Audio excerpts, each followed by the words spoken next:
முடிச்சிடும் பேசி முடிச்சிடும் சொன்னா கேட்க மாட்டேட்டான். உடனே நாங்க இப்ப மறியல் பண்ணுவோம் சொல்லி அந்த வண்டி எல்லாம் போக விடாம அந்த முன்னுக்கு அந்த ஆலைக்கு முன்னாடி போராட்டம் பண்ற வட இந்தியர். உடனே தமிழ்நாடு கவனத்துல போகுது, தம்பி போறவா நின்று போராட்டம் பண்ணுங்க சொல்லும் போது அதெல்லாம் முடியாது, உங்களுக்கு உடனே இன்சூரன்ஸ் பணத்தை வைக்கணும்னு சொல்லி போலீஸ் அதிகாரிகளை ஓட வரட்டுன்னு புரிஞ்சுக்கணும். நாம் யார்? தமிழர்கள். ஒரு இனத்துக்கு அடையாளம் என்பது தேவை. நாம் ஒரு தேசிய இனம், தமிழ் தேசிய இனத்தை சேர்ந்த தமிழர்கள். அந்த தேசிய இனத்துக்கு முதல்ல அடையாளம் தேவை. நீ அடையாளத்தை தெரிஞ்சாதான் நீ உரிமைக்கே போராட முடியும். அதை போய் தெரிஞ்சுக்கணும். நீங்கள் சாதியாகவும் மதமாகவும் பிரிந்து கிடைக்கின்ற காரணத்தால் தான் உங்களுடைய இன அடையாளம் இன்றை மறைக்கப்பட்டு இருக்கிறது. அது திராவிட அடையாளமாகும், இந்திய அடையாளமாகும் நம் மூளையில் புகுத்தப்பட்டு அந்த அடையாளத்தை இன்றைக்கு நம்ம மேல செலுத்திட்டு இருக்காங்க. அப்ப நாம் தமிழர்கள் என்ற அடையாளம் இந்திய அரசியலமைப்பில் கர்நாடகத்தில் ஒவ்வொரு சட்டமும் அமல்படுத்தப்படுது. ஒரு 10 வருஷத்துக்கு முன்னாடி ஒரு ஆணையத்தை போடுறான், சரோஜினி மகேஷினி ஆணையம்னு போடுறான். அந்த ஆணையத்துல என்ன அவங்க எதுக்காக போட்டான்னா, கர்நாடகத்தில் கன்னட மக்களுக்கே வேலை வாய்ப்பை வழங்கணும் அப்படின்னு சொல்லி ஒரு ஆணையத்தை போறான். அந்த ஆணையம் தெளிவா சிபாரிசு பண்றான், வேளாண்மை பதவிகளுக்கு 50 விழுக்காடு கன்னடர்களுக்கு தான் கொடுக்கணும், கீழ்நிலை பதவிகளுக்கு 75 விழுக்காடு கன்னடர்களுக்கு கொடுக்கணும் அப்படி சொல்லி அந்த ஆணையத்தை பரிந்துரை அந்த பரிந்துரையை கர்நாடக அரசு ஏற்றுக்கொண்டு சித்தராமைய ஆட்சி காலத்துல அமுல்படுத்தும் சொல்லி அமுல்படுத்திட்டான். இன்னைக்கு கர்நாடகத்துல சட்ட அமுல் அரசாங்கத்துக்கு இன்னைக்கு பல்வேறு தமிழ்நாட்டை சுத்தி பாத்தீங்கன்னா மார்வாடி செட்டிகள் பொருளாதாரியா இருக்கா. இன்னொரு குறிப்பு யாருன்னா, நாங்கெல்லாம் பஞ்சபராரிகள், எங்களுக்கு பீகார்ல வேலை இல்ல, பெங்கால்ல வேலை இல்ல, அதனால நாங்க இங்க வாரன்னு சொல்லிட்டு எல்லாம் உள்ள வாரா. அவன் வர ஒட்டிய வயிறோடும் தலைப்படையோட வரல, அவன் ஒரு சிந்தனையோட வாரான். இந்தியா எங்க நாடுங்கிற தலைக்கணத்தோட வாரான். தமிழர்கள் இந்தியாவுக்கு அடிமைகள், இந்தியர்களுக்கு அடிமைகள். நீங்களே இன்னும் ஹிந்தி கத்துக்கவில்லை, நம்மளை பார்த்து கேட்கிறான். நீங்க தொடர் வண்டியில போய் பாருங்க, வட இந்திய நீங்க தமிழ்ல பேசி பாருங்க, வட இந்தியர் பேச மாட்டான். நீ தமிழ்நாட்டுல இருந்துட்டு எப்படா ஹிந்தி கத்துக்காம இருக்க, நம்மளை பார்த்து கேட்கிறான்.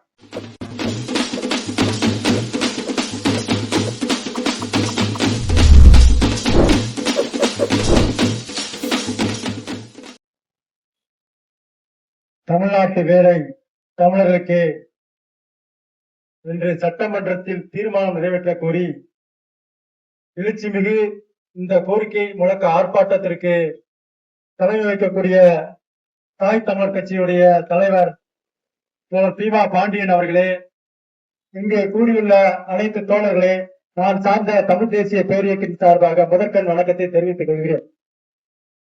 இந்த கோரிக்கை என்பது ஏதோ புதிதாக விஜய் முதலமைச்சர் ஆன பிறகு நடத்துகிறோம் என்று யாரும் எண்ணிவிட வேண்டாம். எங்களை போன்ற அமைப்புகள், தாய் தமிழர் கட்சி ஆகட்டும், தமிழர் முன்னணி ஆகட்டும், தமிழ் தேசிய பேரியக்கம் ஆகட்டும், எல்லா இயக்கங்களும் தமிழ் தேசியம் சார்ந்த இயக்கக்கூடிய அமைப்புகள். இன்றைக்கு தமிழ்நாட்டுடைய வேலை வாய்ப்பு என்பது வெளி மாநிலத்தவரால், வட இந்தியர்களால் ஆக்கிரமிப்புக்குள்ளாகி தமிழர்கள் வேலை இழக்கும் சூழலை இன்றைக்கு ஏற்பட்டிருக்கு தமிழ்நாட்டுல. இதை நாம் நீண்ட காலமாக எங்களை சோழ இயக்கங்கள் தொடர்ந்து சொல்லிக்கொண்டு வருகிறோம். ஆனால் இதை காது கொடுத்து கேட்பதற்கு கடந்த கால ஆட்சியும் சரி, தற்போது ஆட்சிக்கு வந்துள்ள விஜய் கட்சியும் சரி இந்த செய்தி மறுப்பதாக தெரியவில்லை. நாம் ஒரு அடிப்படையாக புரிஞ்சுக்கணும். நாம் யார்? தமிழர்கள். ஒரு இனத்துக்கு அடையாளம் என்பது தேவை. நாம் ஒரு தேசிய இனம், தமிழ் தேசிய இனத்தை சேர்ந்த தமிழர்கள். அந்த தேசிய இனத்துக்கு முதல்ல அடையாளம் தேவை. நீ அடையாளத்தை தெரிஞ்சாதான் நீ உரிமைக்கே போராட முடியும். அதை போய் தெரிஞ்சுக்கணும். நீங்கள் சாதியாகவும் மதமாகவும் பிரிந்து கிடைக்கின்ற காரணத்தால் தான் உங்களுடைய இன அடையாளம் இன்றை மறைக்கப்பட்டு இருக்கிறது. அது திராவிட அடையாளமாகும், இந்திய அடையாளமாகும் நம் மூளையில் புகுத்தப்பட்டு அந்த அடையாளத்தை இன்றைக்கு நம்ம மேல செலுத்திட்டு இருக்காங்க. அப்ப நாம் தமிழர்கள் என்ற அடையாளம் இந்திய அரசியலமைப்பில் தான் கொடுத்திருக்கு. மொழிவழி மாநிலம் 1956ஆம் ஆண்டு கொடுக்கப்பட்ட போது நமக்கு ஒரு பாதுகாப்பு கொடுத்திருக்கு. என்ன பாதுகாப்பு? தமிழ் மொழி, தமிழுடைய பண்பாடு, தமிழுடைய கலாச்சாரம், தமிழுடைய பொருளாதாரம் ஆகியவற்றை பாதுகாப்பதற்காகத்தான் இந்த மொழிவழி மாநிலம் என்பதே உருவாக்கப்பட்டது. ஆந்திரா அதே போலதான் பொட்டி ஸ்ரீராமுலு என்பவர் உண்ணாவிலிருந்து தனி ஆந்திராவை உருவாக்கினார். அதே போல தமிழ்நாட்டிலே தமிழ்நாடு என்று பெயர் சுட்ட கோரி சங்கரகிரர் அவர்கள் 76 நாட்கள் உண்ணா நோன்பிருந்து உயிர் நீத்த பிறகுதான் இந்த தமிழ்நாடே நமக்கு கிடைச்சது. அப்ப இந்த தமிழ்நாட்டை பாதுகாத்து தர வேண்டிய பொறுப்பு இப்போதுள்ள ஆட்சியாளர்களுக்கு இருக்கா இல்லையா என்பதை நீ சிந்தித்து பார்க்கணும். எனக்கு முன்னாடி பேசிய தோழர்கள் தெளிவாக சொன்னாரு, தமிழ்நாட்டுல இன்னைக்கு 1 கோடி வட இந்தியர்கள் வந்திருக்கான். சிந்திச்சு பார்க்கணும். ஏற்கனவே பாரதிய ஜனதாவோட திட்டம் என்னன்னா, இந்தியா மாநிலமா இருக்கக்கூடாது, மொழிவழி மாநிலமா இருக்கக்கூடாது, மொழிவழி பண்பாட்டை அழிக்க வேண்டும், மொழி அந்தந்த தாய்மொழியை அழிக்க வேண்டும். அதான் அவங்க வேலை திட்டம். 200 ஜன்பத் மாநிலங்களாக மாற்றணும். நிர்வாக வசதியாக தான் நாங்க மாத்துவோம் அப்படி சொல்லி இன்னைக்கு பிஜேபி உட்கார்ந்துருக்கோம். ஏற்கனவே நேரு காலத்துல தமிழ்நாட்டுல இந்தி திணிக்கப்பட்டது. அதுக்கு எதிராக நம்ம போராடணும், இன்னைக்கு போராடிக்கிட்டு இருக்கோம். ஆனா மோடி அரசு என்ன செய்யுது, நீ இந்திய எதுக்குறியா, நான் இந்திக்காரனே கொண்டு வரேன், தமிழ்நாடு முழுக்க நான் இந்திக்காரனை கொண்டு வருவேன் அப்படின்னு சொல்றான். அப்ப இந்திக்காரனை கொண்டு வருவதன் நோக்கம் என்னவென்று சொன்னால், இந்திக்காரனை கலப்பு மண்டலமாக உருவாக்கணும்.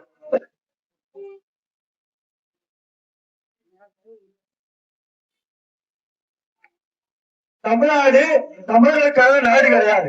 தமிழ்நாடு இந்திக்காரர்கள் உள்ளடக்கிய ஒரு கலப்பு மண்டலம் அப்படிங்கறக்காகத்தான் இன்னைக்கு வட இந்தியர்கள் திட்டமிட்டு தமிழ்நாட்டுல இன்னைக்கு நுழைக்க போறான். நம்மளால கேட்பான், நம்மளால ஒழுங்கா வேலை பார்க்கறானா, அவன் தாராயம் நடிச்சுட்டு படுத்து கிடக்கானே அப்படின்னு நீங்க சொல்லலாம். ஆனா நான் கேட்கிறேன், சரி ரோடு ஓடுறதுக்கு நம்மளால வர மாட்டேங்கிறான், சாலை ஓடுறதுக்கு வர மாட்டேங்கிறான், கட்டட வரைக்கும் வர மாட்டான், போஸ்ட் ஆபீஸ்க்கு வர தயாரா இருக்கானா இல்லையா, பேங்குக்கு வர தயாரா இருக்கானா இல்லையா? இன்னைக்கு லட்சக்கணக்கான தமிழர்கள் பேங்க்ல பரிசு எழுதுறா, போஸ்ட் ஆபீஸுக்கு பரிசு எழுதுறா. ஆனால் தேர்ந்தெடுக்கப்பட்ட அனைத்து பேரும் யாருன்னா வட இந்தியர்கள் தான். நீங்க பேப்பர்ல அந்நேரம் பார்த்திருப்பீங்க, போஸ்ட் ஆபீஸ் வேலைக்கு அண்மையில ஒரு போஸ்ட் ஆபீஸ் வேலைக்கு ஆள் எடுத்தாங்க. அதுல கிட்டத்தட்ட அது ஒரு தகுதி வச்சிருந்தான். 75 விழுக்காடு தமிழ்ல நீ அதிக மதிப்பெண் பெற்றா நீ தேர்வு ஆகலாம். ஆனா பாஸ் ஆனவன் யாரு பார்த்தா வட இந்தியர்கள் காசை கொடுத்து பாஸ் ஆகிட்டான். இதுக்கு நம்ம கேள்வி கேட்ட பிறகு அந்த தேர்வையே மத்திய அரசு நிறுத்திட்டான். அதே போல பாலிடெக்னிக் தேர்வுல பேராசிரியர் தேர்வு எடுத்துங்க, அதுலயும் வட இந்தியர்கள் பூத்தப்பட்டாங்க. பல்வேறு அரசு பணிகள் இன்னைக்கு சாதாரண குப்பத்துல இருக்கக்கூடிய கிராமத்துல இருக்கக்கூடிய வங்கியில அந்த மேலாளர் இருக்கக்கூடிய வட இந்தியர் இருப்பான், இல்ல மலையாளியா இருப்பான். நீ நம்ம கிட்ட கேட்டு இந்த பாவ கொடுங்கன்னு கேட்டா பாட்டுவா என்னன்னு கேட்பா, இது தெரியுமா தெரியாது போனோமா. அப்ப எல்லா இடங்களிலும் மக்களுடைய தொடர்பு மொழியா இருக்கக்கூடிய, மக்களுக்கு தெரிந்த முறையில் பேசக்கூடிய அளவுல இன்னைக்கு எந்த வங்கி நிர்வாகம் கிடையாது. நீங்க எந்த பேங்க் போனாலும் பாத்தீங்கன்னா தெரியும், எல்லாம் வட இந்தியர்கள் தான் கொண்டு வைக்கலாம். அப்ப அப்படிப்பட்ட ஒரு சூழ்நிலை நம்ம இருக்கோம். ஏன்னா இன்றைக்கு உலகம் முழுக்கம் இன்றைக்கு பன்னாட்டு சுரண்டல் என்பது நடந்து கொண்டிருக்கிறது.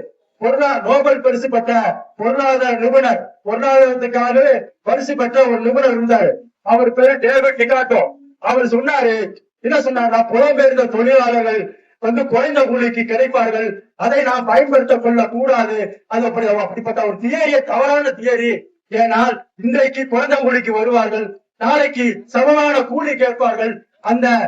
அந்த தியரியை நாம் முறியடிக்க வேண்டும் சொன்னார். இரண்டாவது ஒன்று சொன்னாரு, குறைஞ்சபட்ச கூலி கொடுப்பதால் அந்த தொழிலாளர்களுக்கு வேலை கிடைக்காது என்று சொல்வது அபத்தம் என்று சொன்னார்.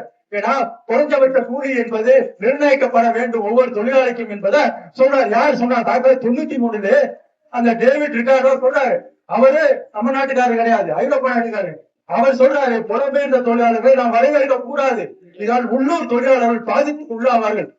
கருத்தை அன்றைக்கு சொன்னாரு. இப்ப இது ஒரு 3 வருஷத்துக்கு முன்னாடி சொன்னாரு. அப்படிப்பட்ட ஒரு சூழல்ல இன்றைக்கு திமுக எடுத்துங்க,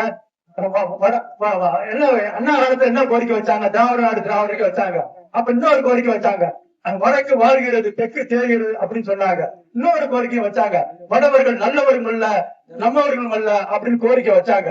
ஆனா இன்னைக்கு அதே வட இந்தியர்களை கூட்டிட்டு திமுக ஆட்சி காலத்துல நடந்தா சொல்றேன், அத்தனை வட இந்திய தொழிலாளர்களை வச்சுக்கிட்டு இன்னைக்கு வேலை பார்க்கறாங்க. அனைத்து எல்லா வேலைகளுக்கும் இன்னைக்கு வட இந்தியர்கள் தான். ஆனா திமுக தேர்தல் அறிக்கையில் என்ன சொன்னுச்சு? நாங்க ஆட்சிக்கு வந்தா தனியார் துறையில 75 விழுக்காடு வேலை வாய்ப்பை கொடுப்போம் சொல்லி சொன்னாங்க. ஆனால் அந்த 5 வருட காலத்துல என்னைக்காவது திமுக வாங்கி தந்திருக்குமா? 75% தனியார் துறையில வேலை வாய்ப்பு வாங்கி கொடுத்திருக்கோம் அப்படின்னு சொல்லி இன்னைக்கு வரைக்கும் மாறுதட்ட முடியுமா? திமுக முடியாது. இவரே நம்ம ஏற்கனவே பிடிஆர்ல அமைச்சர சொன்னாங்க, ஐயோ வட இந்தியர்களுக்கு நாங்க விட்டு விட மாட்டோம், அவங்களுக்கு தேவையான வசதியை செஞ்சு கொடுப்போம் அப்படின்னு சொல்றாங்க. அண்மையில பீகாரி திமுக ஆட்சி காலத்துல பீகாரி ஒருவன் தாக்கப்பட்டதா சொல்லி வட இந்தியாவில் இருக்கக்கூடிய ஒரு பிடிஆர்கார பிஜேபி கார பிரச்சாரம் பண்ணிட்டான்.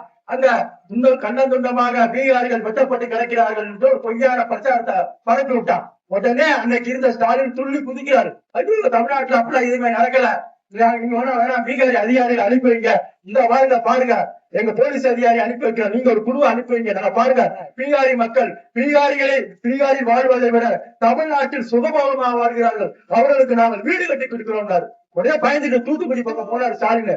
அங்க போய் ஒரு ஆஸ்பத்திரியில படுத்து கிடக்க ஒரு வட இந்தியரை பார்த்து நல்லாதான் இருக்காரு, அவரை பார்த்து தம்பி நலமா இருக்கியா, உன் மேல யாரும் தாக்கம் வேற கேட்கிறார்.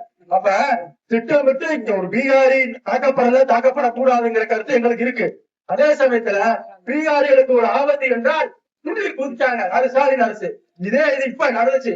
போன வாரம் இதே திருப்பூர் இந்திரா நகர்ல வட இந்தியர்கள் கிட்டத்தட்ட ஒரு 2000 பேர் குடியிருக்கான். நெசவு பகுதி, அது முழுக்க நூற்பாலை பகுதி. அந்த இந்திரா நகர் பகுதியில தமிழர்கள் ஏகப்பட்ட பேர் இருக்கான். அங்க வெப்ப பார்த்து அந்த வட இந்தியர் ரோட்ல நடக்கும் போது சத்தம் போட்டுட்டே போவாங்க, பூவாங்க, தண்ணி அடிச்சுட்டு அரைமுறையா ட்ரெஸ்ஸோட போவாங்க. இதை அங்க உள்ள ஒருத்தர் கேட்கிறாரு. அவர் திமுக சேர்ந்தவர், திருப்பூர் பகுதியை சேர்ந்த நெசவாளர் பிரிவு அணியை சேர்ந்தவர். அவர் ஜெகதீஷ் சிங் அவர் பேரு. அவர் கேட்க, ஏப்பா ஒழுங்கா போக கூடாதா, எதுக்கு சத்தம் போட்டு போறீங்கன்னு சொன்னதுக்காக ஒரு 1000 பேரை கூட்டிட்டு வர அந்த வட இந்திய கூட்டிட்டு வந்து அந்த ஜெகதீஷ் சிங்கிற அந்த ஆளை போட்டு அடிச்சு துவைச்சு அடிக்கான். அவன் ஆஸ்பத்திரியில மண்டை உடப்பட்டு ஆஸ்பத்திரியில படுத்து. இது 10 நாளைக்கு முடிந்த சம்பவத்தை நான் சொல்றேன். ஆனா அங்குள்ள மக்கள் கொந்தளிக்கிறாங்க, நாங்க தமிழ்நாட்டுல வாழ்றோமா இல்ல நாங்க பீகார்ல வாழ்றோமா தெரியல, அந்த அளவுக்கு வட இந்தியர்களை சொல்ல அதிகமாகி போச்சுன்னு சொல்லி அந்த இந்திரா நகர் மக்கள் சொல்றாங்க. இதுக்கு முன்னாடி திமுக ஆட்சியில ஒண்ணு நடந்துச்சு. வட இந்தியர்கள் திருப்பூர்ல ஒரு பாலிடெக்னிக் இருக்கு, சூலூர் நினைக்கிறேன். அந்த பாலிடெக்னிக்ல ஒரு தமிழ் மாணவன் படிக்கிறான். அந்த உணவு பரிமாறக்கூடியவன் வட இந்தியன். அப்ப அவர் கேட்க, தம்பி தண்ணி கொண்டு வா, சாப்பாடு இல்ல உக்கலா இருக்குன்னு சொல்லும் போது, நீ யாரா சொல்றது சண்டைக்கு வந்திருக்கேன் அந்த வட இந்திய. உடனே நான் தண்ணி கேட்டா நீ கொடுக்க வேண்டியான்னு இவர் சொல்ல 2 தள்ளுமுறை ஆயிப்போச்சு. அதோட விலைக்கு விட்டாங்க. ஆனா அந்த வட இந்தியன் போய் வேலை பார்க்கிற, அந்த பாலிடெக்னிக்ல வேலை பார்க்கிற, வெளியே வேலை பார்க்கிற அத்தனை வட இந்தியனை கூட்டு வந்து அந்த தமிழ் மாணவனா அடிக்கான். இது சூழல் நடந்த சம்பவம். இப்படி ஒவ்வொரு சம்பவங்களை சொல்லிட்டு போற நேரம் கிடைக்காது. அந்த அளவுக்கு வட இந்தியனுடைய அட்டகாசம் கேள்வி கூச்சா இருக்கு. காவல்துறை கூட பாதுகாப்பு கிடையாதுங்க. இதே ஈரோட்ல ஒரு மில்லுல ஒரு போராட்டம் நடத்துறாங்க, ஒருத்தர் இறந்து போயிட்டான். அந்த மில்லுல தீவன உற்பத்தி ஆலை மில்லு, அந்த மில்லுல ஒரு வட இந்திய இறந்து போயிட்டான். அவனுக்கு நஷ்டஈடு கட்டி போராடுறாங்க. அந்த நிர்வாகம் என்ன சொல்லுது, தம்பி அதுக்கு இன்சூரன்ஸ் போட்டிருக்கோம், இன்சூரன்ஸ் அதிகாரிகளை வர சொல்லியிருக்கோம், அவங்களோட பேச்சுவார்த்தை நடத்தி உங்களுக்கு எவ்வளவு வேணும்னு பேசி முடிச்சிடும் சொன்னா கேட்க மாட்டேட்டான். உடனே நாங்க இப்ப மறியல் பண்ணுவோம் சொல்லி அந்த வண்டி எல்லாம் போக விடாம அந்த மில்லுக்கு அந்த ஆலைக்கு முன்னாடி போராட்டம் பண்ற வட இந்தியர். உடனே தமிழ்நாடு கவனத்துல போகுது, தம்பி போறவா நின்று போராட்டம் பண்ணுங்க சொல்லும் போது அதெல்லாம் முடியாது, உங்களுக்கு உடனே இன்சூரன்ஸ் பணத்தை வைக்கணும்னு சொல்லி போலீஸ் அதிகாரிகளை ஓட விரட்டினே வட இந்திய.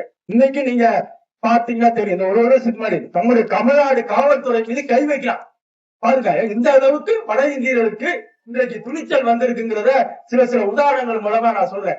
ஏன்னா இன்றைக்கு பல மாநிலங்கள்ல இதே திராவிட இயக்கங்கள் தமிழ்நாட்டு உரிமைக்காக நாங்க திராவிட நாடு கேட்டோம், மாநில சுயாட்சி கேட்டோம் அப்படின்னு சொல்லக்கூடிய இந்த திராவிட இயக்கங்கள் இன்னைக்கு தமிழ்நாட்டை ஆண்டிருக்காங்க. அதே நீங்க இத கர்நாடகத்தை பாருங்க, கர்நாடகத்துல ஒவ்வொரு சட்டமும் அமல்படுத்தப்படுது. ஒரு 10 வருஷத்துக்கு முன்னாடி ஒரு ஆணையத்தை போடுறான், சரோஜினி மகேஷினி ஆணையம்னு போடுறான். அந்த ஆணையத்துல என்ன அவங்க எதுக்காக போட்டான்னா, கர்நாடகத்தில் கன்னட மக்களுக்கே வேலை வாய்ப்பை வழங்கணும் அப்படி சொல்லி ஒரு ஆணையத்தை போறான். அந்த ஆணையம் தெளிவா சிபாரிசு பண்றான், வேளாண்மை பதவிகளுக்கு 50 விழுக்காடு கன்னடர்களுக்கு தான் கொடுக்கணும், கீழ்நிலை பதவிகளுக்கு 75 விழுக்காடு கன்னடர்களுக்கு கொடுக்கணும் அப்படி சொல்லி அந்த ஆணையத்தை பரிந்துரை அந்த பரிந்துரையை கர்நாடக அரசு ஏற்றுக்கொண்டு சித்தராமைய ஆட்சி காலத்துல அமல்படுத்தும் சொல்லி அமல்படுத்திட்டான். இன்னைக்கு கர்நாடகத்துல சட்ட அமலா இருக்கு. அதே போல ஹரியானால இன்னைக்கு பிஜேபி பேசல, பாரத் மாதா கி ஜெய், பாரத் மாதா கி ஜெய்ன்னு கட்டுறான். அதே குஜராத்ல பிஜேபி என்ன பண்றான், அங்க கட்டார்னு சொல்லி ஒரு குஜராத் முதலமைச்சர் இருந்தாரு, அவரு ஒரு சட்டம் கொண்டு வந்தாரு. என்னன்னா குஜராத் ஹரியானா மாநிலத்திலே அந்த மாநில மண்ணின் மக்களுக்கு வேலை வாய்ப்பு சட்டத்தை நான் கொண்டு வருகிறேன் 75 விழுக்காடு சொல்லி அறிவிப்பு செஞ்சாரு. அத நீதிமன்றத்துக்கு கொண்டு போனாங்க. நீதிமன்றமும் அந்த அரசு போட்ட தீர்மானம் செல்லும், அந்த மண்ணின் மக்களுக்கு வேலை வாய்ப்பு கொடுக்கலாம்னு சொல்லி நீதிமன்றமும் உத்தரவிட்டுச்சு. இன்னைக்கு ஹரியானால பிஜேபி ஆளக்கூடிய அந்த மாநிலத்துல மண்ணின் மைந்தருக்கான சட்டம் இருக்கு. அதே போல ஆந்திரால இருக்கு, அதே போல மகாராஷ்டிரத்துல இருக்கு, அங்க சிவசேனா இருக்கான். மண்ணின் மைந்தர்களுக்கு வேலை கொடுக்கணும்னு சொல்லி அந்த காலத்துல பால்டாக்கரை போனாங்க. இன்னைக்கு அவங்களோட பேர பிள்ளைங்க இருக்காங்க, எல்லாரும் சேர்ந்து மண்ணின் மக்களான மகாராஷ்டிரத்துக்கு வேலை வாய்ப்பு கொடுக்கணும்னு சொல்லி இன்னைக்கு போராடக்கூடிய ஒரு சூழல் நம்ம பார்க்கிறோம். அப்படிப்பட்ட ஒரு சூழல்ல தமிழ்நாடு அரசு என்ன செஞ்சிருக்கணும்? இந்த 5 ஆண்டு காலத்துல 75 விழுக்காடு நீ கொண்டு வந்திருக்கணுமா இல்லையா? இது வரைக்கும் நீ கொண்டு வரல. இப்ப ஆளக்கூடிய தாவேக அரசும் தேர்தல் அறிக்கையில கொடுத்திருக்கு. என்ன கொடுத்திருக்கு? தனியார் துறையில நாங்கள் ஆட்சிக்கு வந்தால் 75 விழுக்காடு வேலை வாய்ப்பு தமிழர்களுக்கு கொடுப்போம் சொல்லி போட்டிருக்காங்க. அதான் அண்ணன் எனக்கு சொன்னாங்க, முதல் சட்டமன்ற கூட்டத்தொடரிலே இந்த சட்டத்தை தீர்மானம் கொண்டு வரணும். தாவேகா தன்னோட தேர்தல் அறிக்கையில 75 விழுக்காடு தமிழர்களுக்கு வேலை வாய்ப்பை கொண்டு வரணும்னு சொல்லியிருக்கல. வரக்கூடிய சட்டமன்ற கூட்டத்தொடர்ல உடனடியாக நீ நிறைவேற்றும். உண்மையான இந்த அரசு தமிழர் மீது அக்கறை இருந்தால் அதை உடனடியாக கொண்டு வரும். இன்னொரு கோரிக்கை நாம் வைக்கிறோம். இன்னைக்கு சில பேர் என்ன சொல்றாங்கன்னா, இந்தியாவுல யாரு வேணாலும் எங்க வேணாலும் வாழலாம், எங்க வேணாலும் வசிக்கலாம், எங்க வேணாலும் தொழில் தொடங்கலாம் அப்படின்னு சட்டத்துல இருக்குல்ல, தமிழர்கள் போய் அங்க வாழலையா, கர்நாடகத்துல இல்லையா, மும்பைல இல்லையா அப்படின்னு சொல்லி சிலர் கேட்கிறாங்க. உண்மையில நீங்க இந்திய அரசியல் சட்டத்தை படிச்சவங்களுக்கு தெரியும். ஆர்டிகல் 19 சொல்லுது, கருத்துரிமை பற்றி சொல்லுது. என்ன சொல்லுதா? இந்தியாவில் வசிக்கக்கூடிய எந்த ஒரு குடிமகனுக்கும் கருத்துரிமை இருக்கு.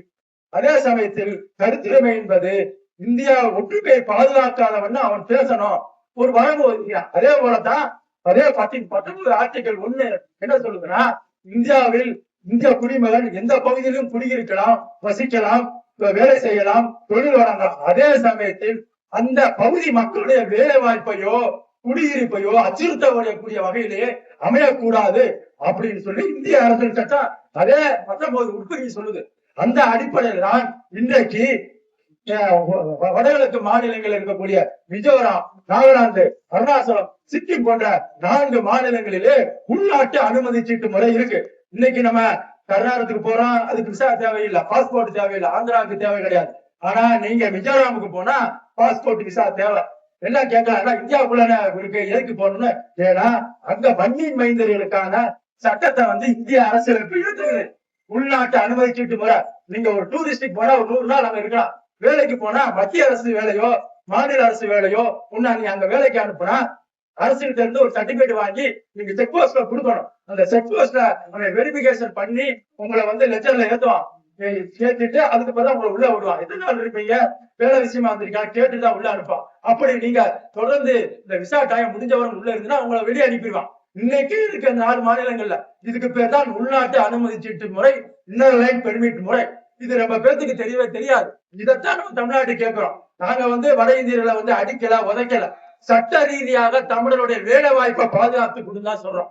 இன்னைக்கு 2 வகையில நம்ம தமிழ்நாடு சிக்கி இருக்கு. ஒண்ணு, மார்வாடி சேட்டுகளோட ஆதிக்கம் இன்னைக்கு தமிழ்நாடு முழுக்க அவன் தான் இருக்கான். இன்னைக்கு ஒரு எந்த நீங்க நாங்க மதுரைக்காரன், மதுரையில சொல்றேன், மீனாட்சி அம்மன் கோயிலை சுத்தி நீங்க பாத்தீங்கன்னா மார்வாடி சேட்டுகள் தான். எலக்ட்ரிக்கல் கடையில இருந்து, செல்போன் வியாபாரத்துல இருந்து, செல்போன் கவர்ல இருந்து எல்லாம் பெண்கள் அணியக்கூடிய அந்த கவரிங் நகைகள், ஃபேன்சி ஸ்டோர் என்று சொல்லக்கூடிய அத்தனையும் பாத்தீங்கன்னா இன்னைக்கு வட இந்தியர்கள் தான். இன்னைக்கு அந்த இருக்கக்கூடிய மத்திய தொகுதி இருக்கு பாத்தீங்களா, மத்திய தொகுதியில கிட்டத்தட்ட தேர்தல் வாக்காளர் எண்ணிக்கை தமிழர்களை விட அதிகமா இருக்கான். இன்னைக்கு அவன் தான் ஓட்டு போட்டு யாரை தேர்ந்தெடுக்கிற நிலையில இன்னைக்கு மார்வாடி சேட்டுகள் இருக்கான். நான் சொல்ற உதாரணத்துக்கு இன்னைக்கு பல்வேறு தமிழ்நாட்டை சுத்தி பாத்தீங்கன்னா மார்வாடி சேட்டுகள் பொருளாதாரியா இருக்கான். இன்னொரு குறிப்பு யாருன்னா, நாங்கெல்லாம் பஞ்ச பராரிகள், எங்களுக்கு பீகார்ல வேலை இல்ல, பெங்கால்ல வேலை இல்ல, அதனால நாங்க இங்க வாரம்னு சொல்லிட்டு எல்லாம் உள்ள வாரான். அவன் ஒட்டிய வகிரோடும் தலைப்படையோட வரல, அவன் ஒரு சிந்தனையோட வாரான். இந்தியா எங்க நாடுங்கிற தலைக்கணத்தோட வாரான். தமிழர்கள் இந்தியாவுக்கு அடிமைகள், இந்தியர்களுக்கு அடிமைகள். நீங்களே இன்னும் ஹிந்தி கத்துக்கவில்லை, நம்மளை பார்த்து கேட்கிறான். நீங்க தொடர் வண்டியில போய் பாருங்க, வட இந்தியர்கிட்ட நீங்க தமிழ்ல பேசி பாருங்க, வட இந்தியர் பேச மாட்டான். நீ தமிழ்நாட்டுல இருந்துட்டு எப்படா ஹிந்தி கத்துக்காம இருக்க, நம்மளை பார்த்து கேட்கிறான். நீங்க ரிசர்வேஷன் அந்த முன்பதிவு செய்யக்கூடிய அந்த பெட்டி முழுக்க பார்த்தா வட இந்தியாவில இருப்பான். நம்மாலும் முன்பதிவு பண்ணிட்டு சேர முடியாது, உட்கார்ந்து இருப்பான். நம்ம காவல்துறை வேடிக்கை பார்த்துட்டாங்க. இப்படிப்பட்ட ஒரு சூழல் தான் இன்னைக்கு எல்லா இடங்களையும் பாக்குறோம். இன்னைக்கு நம்ம என்ன சொல்றோம்னா, உள்நாட்டு அனுமதி சீட்டு முறையை உடனடியாக தமிழ்நாடு அரசு சட்டமன்றத்தை தீர்மானம் எடுத்து டெல்லிக்கு அனுப்பணும். வடகிழக்கில் இருப்பதை போல எங்களுக்கு அந்த உரிமையை தர வேண்டும் என்று சொல்றோம். எங்களுடைய தமிழ் தேசிய பேரியக்கம் தொடர்ந்து இதுக்காக போராடிக்கிட்டு இருக்கு. 2018 12 தொடர்ந்து நீங்க பாத்தீங்கன்னா தொடர்ந்து போராடிக்கிட்டு இருக்கோம். அதே போல கர்நாடகத்துக்கு நம்ம கோரிக்கை வைக்கிறோம். இங்க தாய் தமிழ் கட்சி என்ன கோரிக்கை வச்சுட்டோ அதே கோரிக்கை தான். என்ன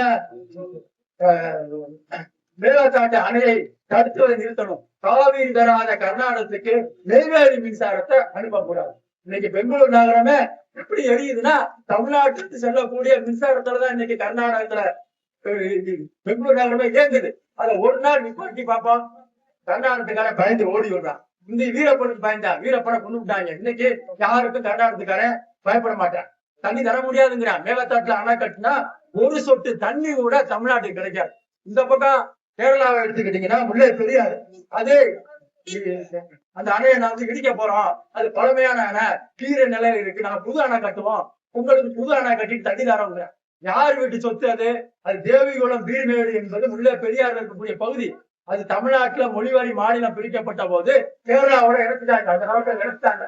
நம்ம ஆளுகள் கேட்காம விட்டுட்டாங்க. இன்னைக்கு தேவிகுளம் பீர்மேட்டு பகுதியில போனே தமிழர் தான் இருக்காங்க. அது பக்கத்துல கண்ணகி கோயில் இருக்கு. இன்னைக்கு கண்ணகில போய் நம்ம நிம்மதியா சாமி கும்பிட முடியுதா? கண்ணகி யாருக்கு தெய்வம்? கேரளாக்காரனுக்கு தெய்வமா, நமக்கு தெய்வமா? ஆனா அந்த அத்தனை கேரளாக்காரனும் அந்த கண்ணகில சுற்றி உட்கார்ந்து இருக்கான். நமக்கு பாட விட மாட்டேங்கிறான். இன்னைக்கு வரைக்கும் தமிழ்நாடு அரசு வேடிக்கை பாக்குது. ஏதோ ரெண்டு அரசுகளோட பேச்சுவார்த்தை பண்றாங்க கண்ணகி கோயிலுக்கு சாமி கும்பிடுறதுக்கு. இதோ பாகிஸ்தானும் இந்திய அரசும் உட்காந்து பார்டர்ல உட்காந்து பேசுற மாதிரி அந்த கூலியில உட்காந்துக்கிட்டு ரெண்டு இடுக்கி கலெக்டரும் நம்ம தேனி மாவட்ட கலெக்டரும் உட்காந்து பேசுறாங்க. எதுக்கு? சாமி கும்பிடுறதுக்கு. கேட்டா அது எத்தனை நாள்?